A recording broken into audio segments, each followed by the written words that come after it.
ખૂબ સુંદર મજાની ગુરુદેવ આપે સાહિત્યની વાતો કરી, જેની અંદર શ્રી કલિકાલ સર્વજ્ઞ હેમચંદ્રાચાર્ય મહારાજ સાહેબની પણ ખૂબ સુંદર મજાની વાત અને મહોમહાપાધ્યાય શ્રી યશો વિજય સુરીશ્વરજી મહારાજ સાહેબની પણ જબરજસ્ત આપે વાત કરી. ગુરુદેવ એક પ્રશ્ન અહીંયા એવો પણ આવ્યો છે કે શું સાહિત્યથી સારા સમાજનું નિર્માણ થઈ શકે, અને એ થઈ શકે તો કેવી રીતે થઈ શકે, એના વિશે આપનો મંતવ્ય શું રહ્યો છે? સમાજનું નિર્માણ, સારા સમાજનું નિર્માણ એની સમાજની અંદર જીવન જીવતી વ્યક્તિઓની વિચારધારા ઉપર રહેલું છે. અને વિચારધારા ઉપર સૌથી વધુ જો કોઈની અસર હોય તો એ સાહિત્યની અને સંતોના સમાગમની રહેલી છે.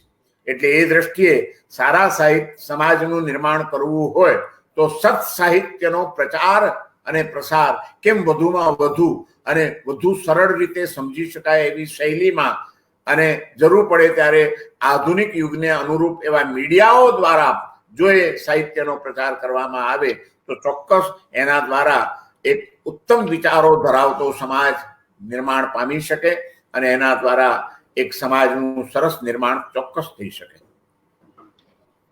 જી જી ગુરુદેવ.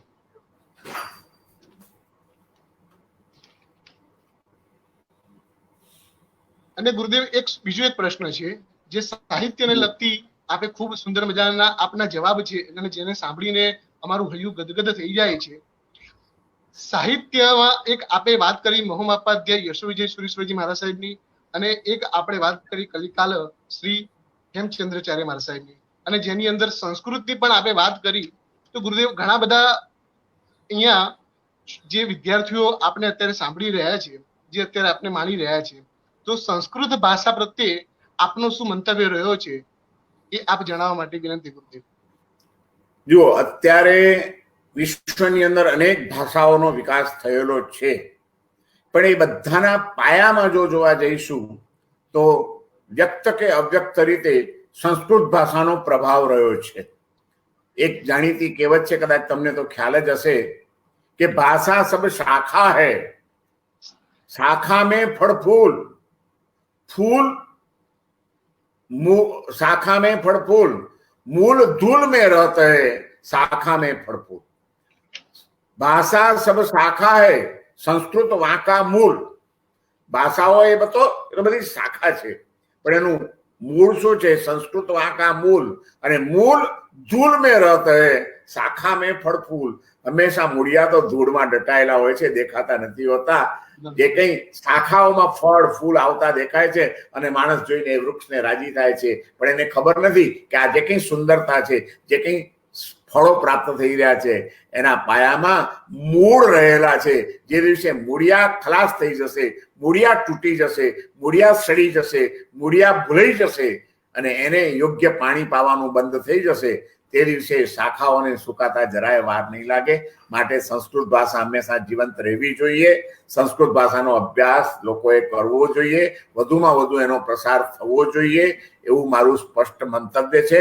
અને મારો એવો અનુભવ છે કે આપણે ત્યાં ભલે કદાચ સંસ્કૃત ભાષાનું થોડુંક પ્રચલન થોડુંક અત્યારે ઓછું દેખાય છે સમાજમાં, પરંતુ આજે જર્મનીની અંદર, જાપાનની અંદર, અમેરિકાની અંદર, ફ્રાન્સની અંદર મારે તો બધે જ જવાનું થયું છે અને મેં જોયું છે કે ત્યાં આગળ સંસ્કૃતના ઊંડા અભ્યાસીઓ છે. આપણા ધર્મગ્રંથોને સંસ્કૃતમાં અભ્યાસ કરીને જર્મન ભાષામાં એનો અનુવાદ કરીને કે અંગ્રેજીમાં એના અનુવાદ કરીને અને એ અનુવાદના આધારે પીએચડી કરનારા પણ વિદેશની અંદર વિદ્વાનો થયેલા છે, વિદેશી વિદ્વાનો. અને એ અભ્યાસ કર્યા પછી એ લોકો જૈન ધર્મના પરમ રાગી બન્યા છે. એવા અનેક દ્રષ્ટાંતો મારી પાસે છે. હર્મન જેકોબી હોય કે બીજા બધા એવા જ મહાપુરુષો હોય, એ બધા એનો ઉત્તમ દાખલો છે. આજે હર્મન જેકોબીને જૈન ધર્મનો અભ્યાસી અને સંસ્કૃત ભાષાનો પ્રેમી કોઈ નહીં જાણતો એવું મને નથી લાગતું. એના દ્વારા એમણે અદ્ભુત ગ્રંથોના અનુવાદો કરેલા છે અને એની ઉપર કેટલાય લોકોએ પીએચડી બી કર્યું છે. આજે એક વાત તમને બીજી કહેવાનું મન થાય છે કે તમને ખબર છે કે આપણે ત્યાં હસ્તલિખિત ગ્રંથોની જ પરંપરા હતી. કલ્પસૂત્ર પણ આપણે ત્યાં પ્રાચીન કાળથી જ હસ્તલિખિત. તાડપત્રની ઉપર અને ત્યાર પછી સારી જાતના ઉત્તમ કક્ષાના કાગળ ઉપર ઉત્તમ પ્રકારની શૈલી દ્વારા હસ્તલિખિત ગ્રંથો લખવામાં આવતા હતા. જી ગુરુદેવ. છપાવવામાં આપણે ત્યાં જે ગ્રંથો બધા આવ્યા નહોતા, પરંતુ એમાંનું કલ્પસૂત્ર પણ આપણે ત્યાં સોનાની સહીથી, ચાંદીની સહીથી કે સાદી સહીથી લખાવેલા ગ્રંથો આજે પણ સેંકડો વર્ષ જૂના પ્રાપ્ત થાય છે આપણને. પણ આપણું કલ્પસૂત્ર જ્યારે ભારતમાં હજી છપાયું જ નહોતું ત્યારે પહેલ વહેલું ક્યાં છપાયું? કલ્પસૂત્ર પહેલ વહેલું જો છપાયું હોય તો એ જર્મનીની અંદર છપાયેલું છે અને ત્યાં એનો જર્મનીમાં અનુવાદ પણ થયેલો છે અને એની ઉપર પીએચડી કરનારા પણ વ્યક્તિઓ થયા છે. આવી સંસ્કૃત ભાષાની ગરિમાને જે વિદેશીઓ સમજી શક્યા છે, આપણું દુર્ભાગ્ય છે કે આપણે ત્યાં એની હવે ઉપેક્ષા થતી જોવા મળે છે. અને ક્યારેક ક્યારેક તો એવું દુઃખ પણ થાય કે ગ્રસ્ત સમાજમાં તો એની ઉપેક્ષા છે, પણ હવે નવા જે સાધુ સમાજની સંખ્યા વધી રહી છે એમાં સાધુઓમાં પણ સંસ્કૃતના અભ્યાસનું ઊંડાણ જે આપવું જોઈએ અને એનો રસપૂર્વક જે ઊંડો અભ્યાસ થવો જોઈએ એવા અભ્યાસીઓ પણ હવે ધીમે ધીમે ઘટતા જતા હોય એવું ક્યારેક ક્યારેક જોવા મળે છે. ત્યારે થોડુંક હૃદયને દુઃખ થાય છે. પરંતુ સંસ્કૃત ભાષા પુનર્જીવિત થવી જોઈએ, ધબકતી થવી જોઈએ, એના અભ્યાસીઓ વધવા જોઈએ, તો જ આપણે આપણા સાહિત્યની જાળવણી કરી શકીશું એવું મારું સ્પષ્ટ મંતવ્ય છે. જી ગુરુદેવ, આપના જે વચનો છે, આપનો જે વિચાર રહેલો છે અને આપના જે હૃદયની એક ઈચ્છા આપે જે વ્યક્ત કરી કે સંસ્કૃત જીવંત રહેવું જોઈએ, એ જીવંત રાખવાનું જો કાર્ય કોઈ ગુરુદેવ કરતું હોય તો આપણી અનેક સંસ્થાઓ જે અલગ અલગ ક્ષેત્રોમાં ચાલી રહી છે, કે જે સૌથી પ્રાચીન સંસ્થાની કોઈ ગુરુદેવ વાત કરીએ આપણે, કે જે ઘણા વર્ષોથી જે કહેવાય ને ગુરુદેવ કે સંસ્કૃતની અંદર સંસ્કૃત પાઠશાળા તરીકે કોઈ પ્રાચીન કોઈ સંસ્થા હોય ગુરુદેવ તો એ છે ગુરુદેવ મહેસાણાની શ્રીમતી યશો વિજય જૈન સંસ્કૃત પાઠશાળા, જે ગુરુદેવ આખા વિશ્વની અંદર સૌથી પ્રાચીન સંસ્થા છે ગુરુદેવ. અને જેને આચાર્ય ભગવંત મહેસાણામાં વેણીચંદ સુરચંદ નામના એક આપણા શ્રદ્ધાળુ શ્રાવક થયા અને એમના દ્વારા આજથી 150 વર્ષ પહેલા યશો વિજયજી સંસ્કૃત પાઠશાળાના નામથી આ સંસ્થા શરૂ થઈ અને અત્યારના અનેક ગામે ગામના દેશ અને વિદેશમાં પણ કદાચ આપણને જોવા મળે એવા જૈન ધર્મના અભ્યાસી પંડિતો લગભગ મહેસાણાની પાઠશાળામાંથી નીકળ્યા હશે એવું આપણને કદાચ જાણવા મળે. અને એ લોકોએ સંસ્કૃત ભાષા શીખ્યા એટલું જ નહીં, જૈન શાસ્ત્રોનો અભ્યાસ કર્યો અને કેટલાય સાધુ સાધ્વીજી ભગવંતોને પણ એ મહેસાણાની પાઠશાળામાંથી નીકળેલા અનેક જ્ઞાની પુરુષો, વિદ્વાનો, પંડિતો એમણે સાધુ સાધ્વીજીઓને ભણાવવાનું પણ શ્રેયસ્કર કાર્ય કર્યું છે. હું કદાચ ન ભૂલતો હોઉં તો મને એવો ખ્યાલ છે કે જેમની પ્રેરણાથી આ અરહમ માસિક અને આ જ્ઞાન ગંગાની ગંગોત્રી વહી રહી છે એ પૂજ્યપાદ આચાર્ય ભગવાન રવિદેવ સુરીજી મહારાજ પણ પહેલા સંસારી અવસ્થામાં જ મહેસાણાની સંસ્કૃત પાઠશાળામાં ભણેલા છે. એટલે તમે કીધું એમ મહેસાણાની સંસ્થા હોય કે તપોવન હોય કે બીજી પણ અનેક સંસ્થાઓ છે કે જે લોકોએ સંસ્કૃતની પ્રત્યે ધ્યાન આપ્યું છે અને એને ભણાવવાનો પ્રસાર કરવાનો પ્રયત્ન કરી રહ્યા છે. પણ દુઃખની વાત એ છે કે એમાં ભણનારા વ્યક્તિઓની સંખ્યા વધવાને બદલે સ્થગિત થઈ ગઈ છે, કાં ઘટતી જાય છે. અને એમને પણ હવે આકર્ષણો ઉભા કરવા પડે છે. કઈ આગળ આટલા વર્ષનો અભ્યાસ કરશો, 3 વર્ષનો, તો એને આટલું ઇનામ આપવામાં આવશે, 5 વર્ષનો અભ્યાસ કરશે એને આટલું ઇનામ આપવામાં આવશે. આ એક આકર્ષણ ઊભું કરવું પડે છે. સહજ રીતે કોઈ આજે જલ્દી સંસ્કૃત ભણવા તૈયાર થવું મુશ્કેલ થતું જાય છે. ત્યારે આવી પાઠશાળા જેવી સંસ્થાઓ વધુ ધબકતી થાય, પ્રાણવાન થાય અને એ માટેના જે કંઈ પણ પ્રયત્નો થઈ રહ્યા છે, કુમારપાળ વી શાહ વગેરે ટ્રસ્ટીઓ દ્વારા પણ જે કામ થઈ રહ્યું છે એને ખૂબ પ્રોત્સાહન મળે સમાજનું પણ, એવી મારી ખાસ હૃદયની શુભેચ્છા હું પાઠવું છું.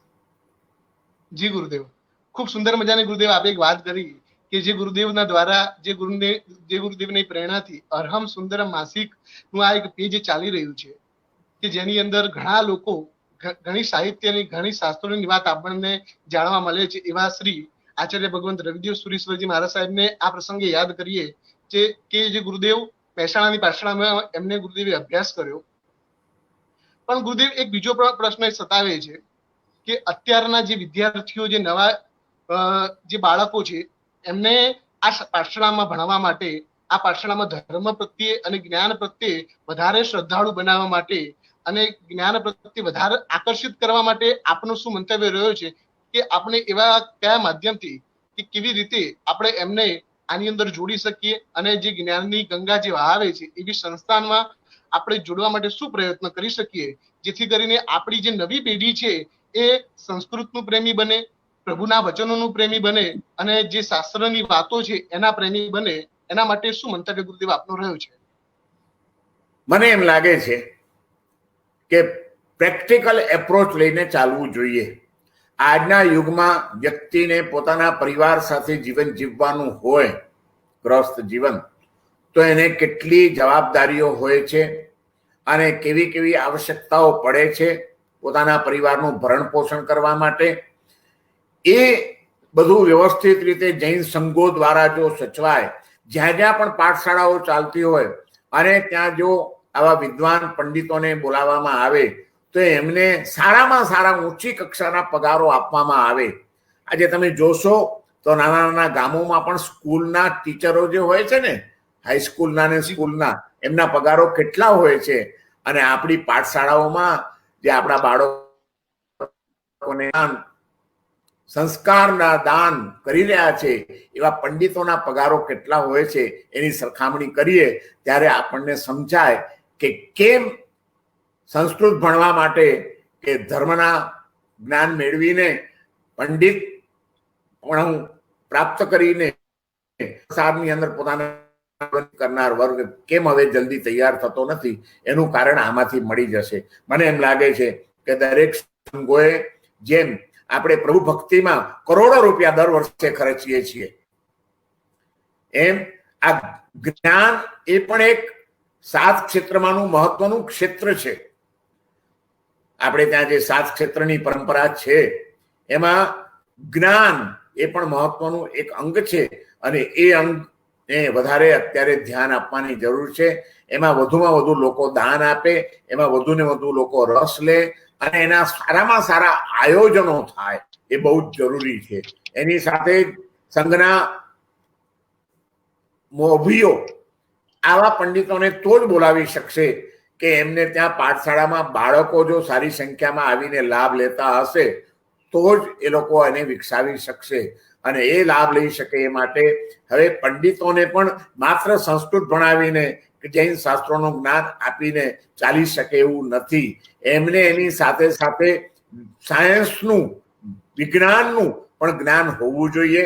એમની રજૂઆતની અંદર માત્ર ગાથા આપવી, ગાથાના અર્થ આપવા અને ગાથા લેવી એવી પાઠશાળાઓનું આયુષ્ય મને કોઈ લાંબુ લાગતું નથી. પરંતુ એને શ્રુત જ્ઞાન, સૂત્રોનું જ્ઞાન મળે, સૂત્રોના અર્થનું જ્ઞાન મળે, એની સાથે સાથે જૈન ધર્મના પાયાના જે સિદ્ધાંતો છે, ભગવાન મહાવીરના જે સિદ્ધાંતો છે, એ સિદ્ધાંતોને પણ એ સમજાવી શકે એટલા સક્ષમ પંડિતો કે માસ્તરો જો તૈયાર થાય, અંગ્રેજી ભાષામાં આપણે સમજાવી શકે અને વૈજ્ઞાનિક એપ્રોચ લઈને પણ સમજાવી શકે એવા તૈયાર કરવા પ્રત્યે હવે ધ્યાન આપવું પડશે. જો એવા પંડિતો તૈયાર થશે અને એવી રીતે જો પાઠશાળાની અંદર સારા બાળકો તૈયાર, સંખ્યા વધતી જશે, અભ્યાસ કરતા જશે, માતા પિતા જોશે તો સહજ રીતે એવા પંડિતોને સારામાં સારા પગારો આપવાની પણ ક્ષમતા આપણા સંઘોમાં આવી શકશે. માટે આમાં સંઘોની પણ જવાબદારી છે. એની સાથે સાથે તમારા જેવા જે કોઈ ભણેલા વિદ્યાર્થીઓ હોય, સંસ્કૃત ભાષામાં તમે પણ ભણેલા છો, તપોવનની અંદર તમે ભણેલા છો, તો એની સાથે મારે કહેવું છે કે તમારા જેવા પંડિતો, માસ્તરો, વિધિકારકો એમણે પણ થોડીક હવે પદ્ધતિ બદલીને વૈજ્ઞાનિક એપ્રોચ લઈને સાયન્સનો ભેગો ઊંડો અભ્યાસ કરીને વિજ્ઞાન અને તત્વજ્ઞાનનો સમન્વય કરીને આપણા ધર્મના સિદ્ધાંતોને રજૂ કરવાની ક્ષમતા જો આપણા પંડિતો પ્રાપ્ત કરશે તો એ પાઠશાળાઓ ધબકતી થતા વાર નહીં લાગે. જી ગુરુદેવ, ખૂબ સુંદર મજાની આપે વાત કરી કે તત્વજ્ઞાન અને જે અને વિજ્ઞાન. લોજિકલ વિજ્ઞાન બંનેને જો ભેગું કરવામાં આવે ત્યારે એક જબરજસ્ત કોટીનું જૈન શાસન ને નવું નિર્માણ થઈ શકે. અને જે ગુરુદેવ આપે વાત કરી કે દરેક પંડિતજીઓને, દરેક જે જ્ઞાન દાતાઓને એક જબરજસ્ત રીતે તૈયાર થવાની જરૂર છે, ટેકનિકલી જે થવાની જરૂર છે, જેના કારણે એક જબરજસ્ત કોટીનું શાસન આપણને મળી શકે. ગુરુદેવ, એક બીજો પ્રશ્ન અહીંયા એક એવો આવ્યો છે કે જે